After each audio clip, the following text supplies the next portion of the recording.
নতুন রাজনৈতিক দলের আত্মপ্রকাশের ঘোষণা করে সোমবার জনসভার ডাক দিলেন হুমায়ুন কবির। নিজের একটি সোশ্যাল মিডিয়া পেজে বক্তব্য রেখে আগামীকালের সূচি ঘোষণা করেছেন হুমায়ুন কবির। তিনি জানান, আগামীকাল 22 ডিসেম্বর ঠিক বেলা 12টায় মুর্শিদাবাদের বেলডাঙ্গা থানার অন্তর্গত মির্জাপুর খড়কপাড়া মোড়ে একটি বিরাট রাজনৈতিক জনসভার মাধ্যমে আনুষ্ঠানিকভাবে এই নতুন দলের যাত্রা শুরু হবে। নিপীড়িত, বঞ্চিত, লাঞ্ছিত ও অপমানিত সাধারণ মানুষের অধিকার প্রতিষ্ঠাই এই নতুন রাজনৈতিক উদ্যোগের মূল লক্ষ্য হবে। দলমত নির্বিশেষে বাংলার সব শ্রেণীর মানুষকে একত্রিত করে রাজ্যের উন্নয়নে নতুন দিশা দেখানোই এই পথ চলার উদ্দেশ্য। গোটা বাংলার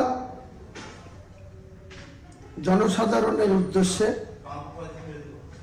আমার বিশেষ বার্তা যে আগামীকাল ঠিক বেলা 12টায় বেলডাঙ্গার মির্জাপুর খাগড়ুপাড়া মোড়ে একটি বিরাট সাধারণ মানুষের উপস্থিতিতে একটি বিরাট রাজনৈতিক জনসভা অনুষ্ঠিত হবে। আমার নতুন রাজনৈতিক দলের সূচনা এখান থেকেই ইনশাআল্লাহ আগামীকাল ঘোষণা করা হবে। গোটা বাংলার সাধারণ নিপীড়িত, বঞ্চিত, লাঞ্ছিত, অপমানিত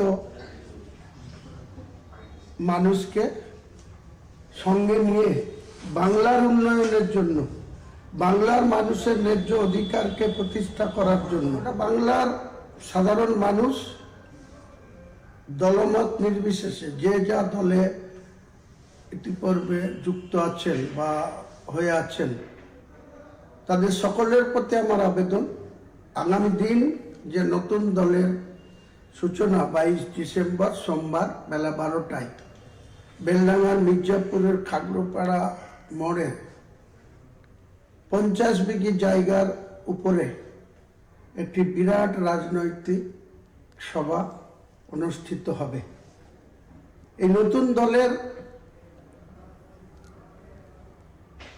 চেয়ারম্যান হিসাবে আমি হুমায়ুন কবির আপনাদের কাছে, সকলের কাছে আবেদন রাখছি যে আমার সঙ্গ দেওয়ার জন্য আমাদের কালকের জনসভায় বেলডাঙ্গা তথা গোটা মুর্শিদাবাদের 26টা ব্লক, এছাড়াও মালদা, উত্তর দিনাজপুর, দক্ষিণ দিনাজপুর, কুচবিহার, নদিয়া,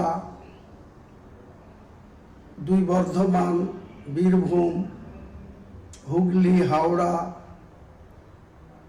দক্ষিণ 24 পরগনা, উত্তর 24 পরগনা, সমস্ত জেলার মানুষকে, 2 মেদিনীপুর, সমস্ত রাজ্যের মানুষকে আমার তরফ থেকে করুণ আবেদন থাকলো, আপনারা যেভাবে পারবেন কালকে এই নতুন রাজনৈতিক দলের সূচনাতে আপনারা শরিক হন, উপস্থিত হন।